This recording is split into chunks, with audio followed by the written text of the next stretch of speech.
Assalamualaikum my dear friends, students and YouTube viewers. Since my previous videos I have been explaining poem The Inchcape Rock written by Robert Southey. In my previous video I have explained the central theme of the poem and I have also explained beginning 6 stanzas of the poem. So I am going to explain remaining 11 stanzas of the poem. But before going ahead, I would like to repeat the central theme of the poem, The Inchcape Rock. Dear student, the central theme of this poem is that those who do wrong things will meet with due punishment. In simple language or in the language of proverb, you can say that as you sow, so shall you reap. जैसा बोगे वैसा काटोगे. जो बुराई करता है हमेशा उसके साथ बुरा ही होता है, बुराई का अंजाम बुराई होता है.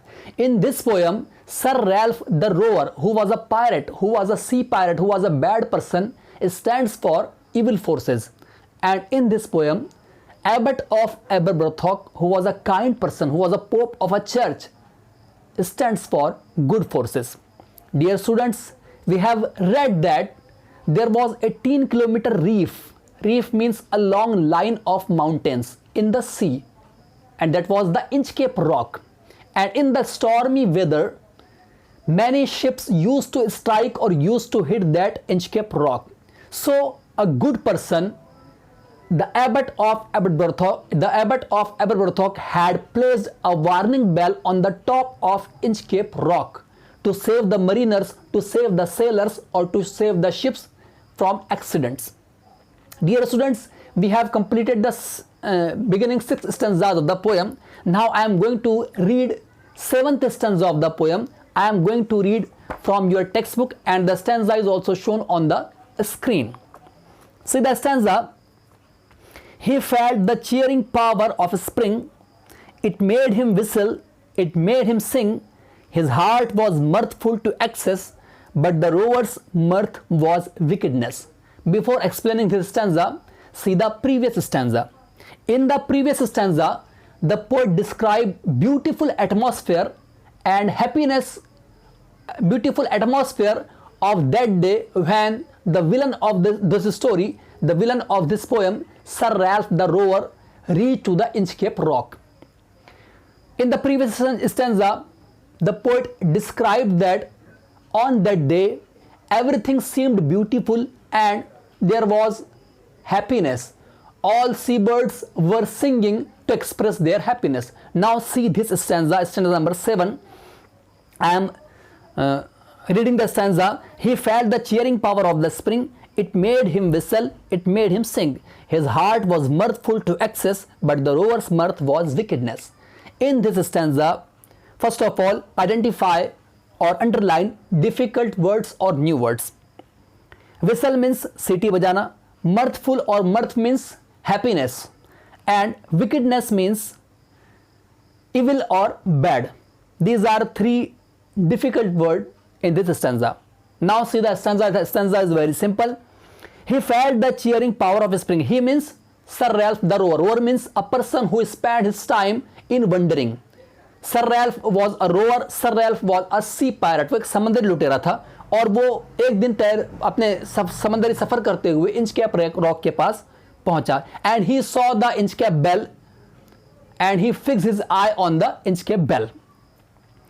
On that day, at that day, every creature of the earth was happy. So he was affected by the happy and beautiful atmosphere. The poet here tells us that he felt the cheering power of spring and it made him whistle, it made him sing. Due to the beautiful atmosphere, he felt happiness. His heart was so excited, so he started whistling and singing to express his happiness. He also felt very happy. His heart was mirthful to excess, but the rover's mirth was wickedness. In the last 2 lines of this stanza, the poet says that his happiness was not pure. Like all creatures, he was happy, but his happiness was not so pure, and his happiness generated by his wickedness. یعنی اس کے دل میں کوئی برائی تھی, کوئی برا خیال اس کے دل میں آ رہا تھا, اور اس برے خیال کو سوچ سوچ کر وہ خوش ہو رہا تھا. تو سارے ماحول کی طرح وہ بھی خوش تھا, لیکن اس کی خوشی کی وجہ اس کی وکڈنس, اس کی برائی تھی. There is no important figure of speech in this stanza. Now see the next stanza. His eye was on the Inchcape float. Quoth he, my man, put out the boat and row me to the Inchcape rock, and I will plague the abbot of Aberbrothock. See the difficult word? See in the second line, there is a word quoth. Quoth is the archaic form of said or told. Archaic form means which was used in ancient English. पुरानी अंग्रेजी में said की जगह told की जगह quoth का word use होता था, ठीक है. So it is a new word for you. And in the third line there is a word row. row. row means to move by, और सिंपल हम कह सकते हैं पानी में कश्ती चलाना या कश्ती खेना, हमारे उर्दू में लफ्ज़ है खेना. And in the fourth line there is also a new word for you, that is plague. Meaning of this word is given in your textbook. Plague means cause pain or trouble, तकलीफ पहुंचाना, ठीक है. Now see the stanza. His eye was on the Inchcape float. He reached near the Inchcape rock and he fixed his eyes on the Inchcape float, or you can say on the warning bell, which was placed by the abbot of Aberbrothock. Quoth he means he told his colleagues, my man, put out the boat and row me to the Inchcape rock. He ordered his colleague to row him to the Inchcape rock or near the Inchcape bell, and I will plague the abbot of Aberbrothock. And he cleared his idea, he cleared his intention that he wanted to destroy the warning bell which was placed by abbot of Aberbrothock due to jealousy, because he was a bad person and he felt jealous because all people who reached the rock and who saved from the accidents, they blessed they blessed the work of abbot of Aberbrothock. So he cleared his intention that he wanted to cut the bell, he wanted to destroy the bell. इस stanza में उसने बताया है कि वो उसने अपने लोगों को, सर रैल्फ ने हुक्म दिया कि मेरी कश्ती वहाँ ले जाओ इनके बेल के पास, और उसने क्लियर किया कि मैं एबट ऑफ एबरब्रथॉक के काम को ख़राब कर दूंगा, उसके काम को बिगाड़ दूंगा, और इससे उसको खुशी महसूस हो रही थी. There is no important figure of speech in this stanza. Now see the next stanza.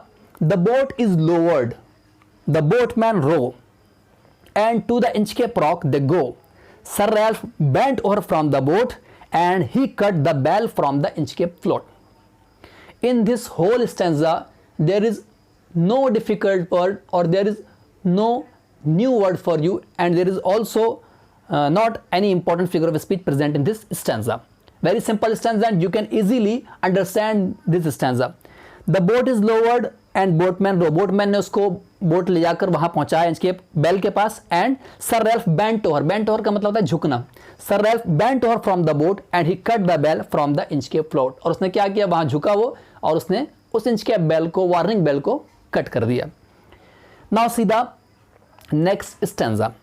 All of you know that this poem is very long, or it is the longest poem of your textbook. So I am explaining rapidly. Now see the next stanza. Down sunk the bell with a gurgling sound. The bubbles rose and burst around. Quoth Sir Ralph, the next who comes to the rock won't bless the abbot of Aberbrothock. Now understand the difficult word. Sunk, sunk is the past tense of sink. Sink मतलब डूबना, उसका past tense है यहाँ पर sunk. Gurgling sound. Gurgling sound, it is a sound word. It is a sound word, or it is a sound which is created by water when water passes through a narrow passage. पानी के जरिए से एक पैदा होने वाली एक आवाज़, gurgling sound. Bubbles, बुलबुले आपको मालूम है, कोई इसमें खास बात नहीं है. और कोथ हम पढ़ चुके हैं, archaic form of said or told. Now see the stanza. Down sunk the bell with a gurgling sound. The bubbles rose and burst around. As soon as Sir Ralph the rower cut the bell started sinking into the deep, the bell started sinking into water, creating a gurgling sound, and the bubbles also appeared on the surface of water and they burst. Quote Sir Ralph, after destroying the warning bell, after cutting the warning bell, he told his colleagues that the next who comes to the rock won't bless the abbot of Aberbrothock. यानी जो भी अब इसके बाद से यहाँ पर आएगा वो एबट ऑफ एबरब्रथॉक को दुआएं नहीं देगा, because he would not able to listen the sound of Inchcape bell. तो जाहिर सी बात है अब जो भी यहाँ पर आएगा उसको इंचकेप बेल की आवाज़ सुनाई नहीं देगी और वो मारा जाएगा इंचकेप रॉक से टकराकर, और वो इस तरह एबट ऑफ एबरब्रथॉक को दुआएं नहीं दे सकेगा. तो ये उसका इंटेंशन था, इसके लिए उसने उस इंचकेप बेल को डिस्ट्रॉय किया. और दूसरा मकसद उसका यह था कि जब वहाँ जहाज़ टकराएंगे और वो डूबेंगे तो वो उन जहाज़ों का ख़जाना लूट कर और ज़्यादा अमीर हो जाएगा. So here we have completed this stanza, but in this stanza there is a new poetic device, a new figure of speech for you. See the first line of the stanza, down sunk the bell with a gurgling sound. In this stanza there is a word gurgling sound, and I have explained that gurgling is a sound produced by or created by water when water passes through a narrow passage. So this is the example of onomatopoeia. Onomatopoeia. It is a new poetic device for you. Now understand the definition of onomatopoeia. When the poet uses a sound word in a line or in a verse, it is called onomatopoeia. Here the word gurgling sound, it is a sound word, so it is the example of onomatopoeia. जब किसी शेर में किसी line में sound को indicate करने वाले word आते हैं तो उसको onomatopoeia कहा जाता है. So it is a new poetic device for you, and here we have completed this. Now see the next stanza. Sir Ralph the rover sailed away, he scoured the seas for many a day, and now grown rich with plundered store, he steers his course for Scotland's shore. First of all, see the difficult or new words for you. In the first line there is a word sailed. We have read one word, one noun, sail. Sail is a piece of cloth which is connected to the ship, badban. But here it is used as a verb. So sailed means trip in the ship. कश्ती रानी करना, जहाज रानी करना या जहाज में सफ़र करना, पानी में सफ़र करना, वो यहाँ पर sailed. Now in the second line there is a new word scoured, and meaning of this word is given in your textbook, traveled freely, आसानी के साथ सफ़र करना. Then see the third line, there is a word, compound word, plundered store. So first of all understand the word plundered. Plundered means looted, गसब किया हुआ, लूटा हुआ, ठीक है. Plundered store means looted wealth, जमा की हुई, यानी लूट कर जमा की हुई दौलत. And in the last line there is a word steers. Steers means directs. Now see the stanza. Sir Ralph the rover sailed away, he scoured the seas for many a day, and now grown rich with plundered store, he steers his course for Scotland's shore. After destroying the warning bell, after cutting that Inchcape bell, Sir Ralph sailed away from there, and he looted many ships in the sea for many days, and by looting many ships he became a rich person. Then many days passed, and one day he was on the way to Scotland. There is no important figure of speech or poetic device in this stanza. So let's see next stanza. So thick a haze overspreads the sky, they cannot see the sun on high, the wind hath blown a gale all day, at evening it hath died away. See the difficult words. So thick a haze. Haze means dust or smoke or fog. और spread पूरी तरह फैली हुई. Hath is the archaic form of helping verb have or has. जैसे हम आज have और has use करते हैं, एंशिएंट इंग्लिश में आर्किक फॉर्म में वो hath यूज होता था, जो कि थर्ड लाइन में यहाँ पर दिया हुआ है. blown is the past form of blow, चलना या बहना, हवा के लिए इस्तेमाल होता है आमतौर पर.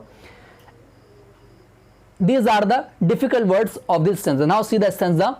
So thick a haze overspread the sky, they cannot see the sun on high. The wind hath blown a gale all day, at evening it hath died away. In this stanza, the poet described the atmosphere of that day when Sir Ralph moved to Scotland. So thick a haze overspread the sky, they cannot see the sun on high. The poet says that on that day, at that day, there was total smog or fog in the air, in the sky, and Sir Ralph and his colleagues could not see the sun very easily. The wind had blown a gale all day. Gale means Chris Gayle, हम नाम जानते हैं खिलाड़ी का. गेल उसको काली आंधी कहते हैं हमारे यहाँ. तो गेल का मतलब होता है आंधी, ठीक है. द विंड, हवा, had blown a gale all day, पूरा दिन वहां पर तेज हवा चलती रही. But at evening it had died away, लेकिन रात में क्या हुआ, वो हवा मर गई. मीन्स वो हवा जो है वो कम हो गई. In this stanza there is a poetic device for you or figure of speech for you which is present in the last line of the stanza. At evening it hath died away, शाम के वक्त में वो हवा मर गई. So it is the example of hyperbole. Hyperbole, it is the correct pronunciation of this figure of speech, hyperbole. कुछ लोग इसको हाइपरबोल, हाइपरबोली, पता नहीं क्या क्या कहते हैं, लेकिन इसका जो करेक्ट प्रोनाउंसिएशन है hyperbole. Now what is hyperbole, जिसको हम उर्दू में कहते हैं सनत मुबालगा. Means when an exaggerated statement is made by the poet, it is called hyperbole. किसी बात को बढ़ा चढ़ाकर पेश करना, मुबालगा आराई करना. यहां पर इस लास्ट लाइन में हवा के कम हो जाने को उसने क्या कहा, at evening it hath died away, कि रात में हवा पूरी तरह से मर गई. So it is the example of hyperbole. Now see the next stanza. On the deck the rower takes his stand, so dark it is they see no land. Quoth Sir Ralph, it will be lighter soon, for there is the dawn of the rising moon. On the deck, deck I have explained in my previous video. Deck means the upper part of the ship, where Sir Ralph the rower was standing. So dark it is they see no land, and there was so darkness and couldn't see any land nearer. There was complete darkness and it was not good sign for the sea travel. But Sir Ralph yet remained optimistic, and he told his colleagues that it will be lighter soon, for there is the dawn of the rising moon. He told his colleagues that moon would appear soon and we will see the light and we will continue our journey.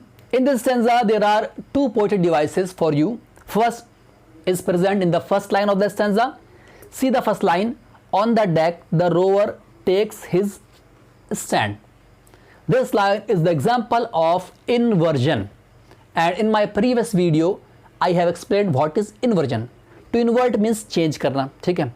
When a correct order or sequence of a sentence or line is changed by the poet, it is called inversion. Subject, verb, object, ये हमारी एक sequence होती है, लेकिन जब इसको poet अपने हिसाब से चेंज करता है तो उसको हम कहते हैं inversion. See the line. On the deck the rower takes his stand, ठीक है. But the actual sequence was the rower takes his stand on the deck. ये उसकी ओरिजिनल सीक्वेंस थी, लेकिन उसको ऑन द डेक को स्टार्ट में ले आया गया और उसको बाद में कर दिया गया, ठीक है. तो ये it is the example of inversion.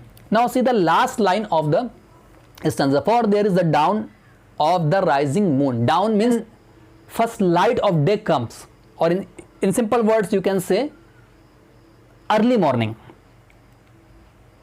Okay, for there is the dawn of the rising moon. तो क्या कहा उसने अपने दोस्तों से, जब चारों तरफ अंधेरा लगा और उनको ऐसा लगा कि अब सफ़र करना मुश्किल हो जाएगा या कोई ख़तरा हमारे सामने आ जाएगा, तो उसने अपने दोस्तों को हिम्मत दी और कहा कि बहुत जल्दी जो है वो चांद निकलेगा. और क्या कहा उसने, देयर इज़ डाउन, कि वहाँ सुबह हो जाएगी चांद की रोशनी से. तो क्या it is an absurd statement, it is an unnatural statement, और in simple language you can say that it is the example of paradox. I have explained previously what is paradox. Paradox is nothing but a special type of antithesis. सनत तज़ाद की special type है. When two contrasting ideas are present in one statement, it is called paradox. Down and rising moon, these are two contrasting ideas or two contrasting words, and this statement is an absurd statement, unnatural statement, so it is the example of paradox. Now see the next stanza. Canst hear, said one, the breakers roar, for methinks we should be near the shore.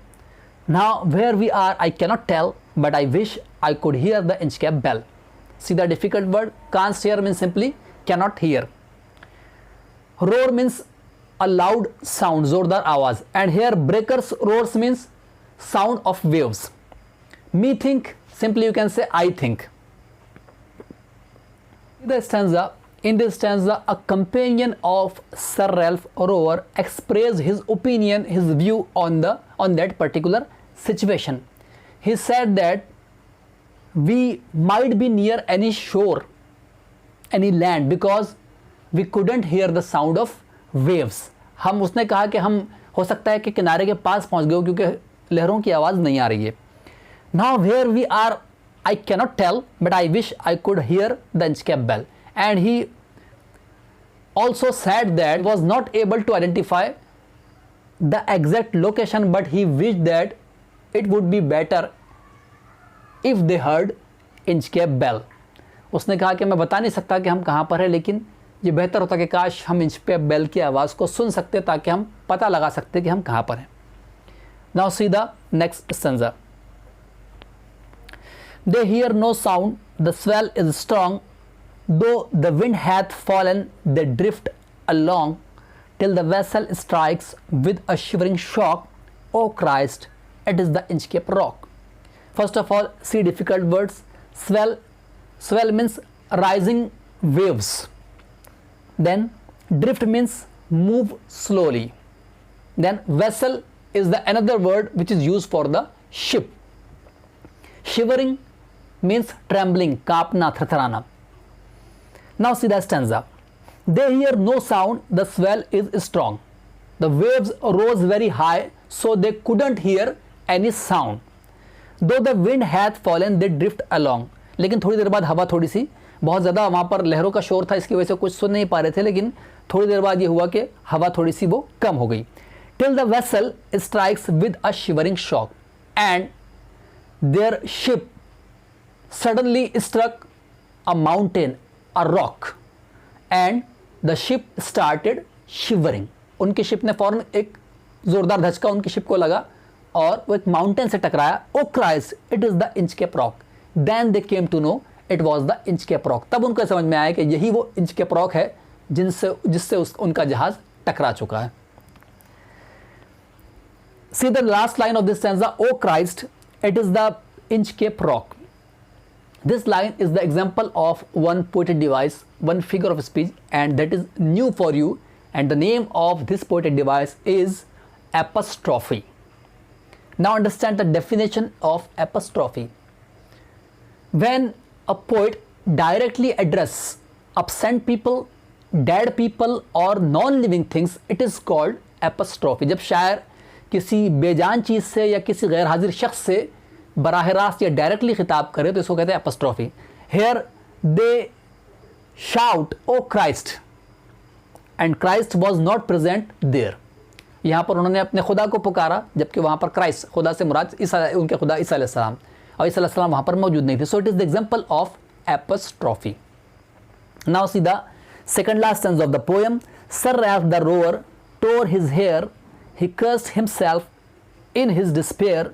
The waves rush in every side, the ship is sinking beneath the tide. Now see the difficult words. In the first line there is the word tore. Tore means pull, to pull. Cursed is the past form of curse, लानत करना, कोसना जिसको हम कहते हैं, ठीक है. Despair means to lose complete hope. Beneath it is a preposition जिसको हम कहते हैं अंदर, ठीक है. Tide means upward and downward movement of the waves or sea level. Now see the stanza. When their ship struck the mountain and they came to know that it was the Inchcape rock, then Sir Ralph the rower tore his hair, he cursed himself in his despair. Then Sir Ralph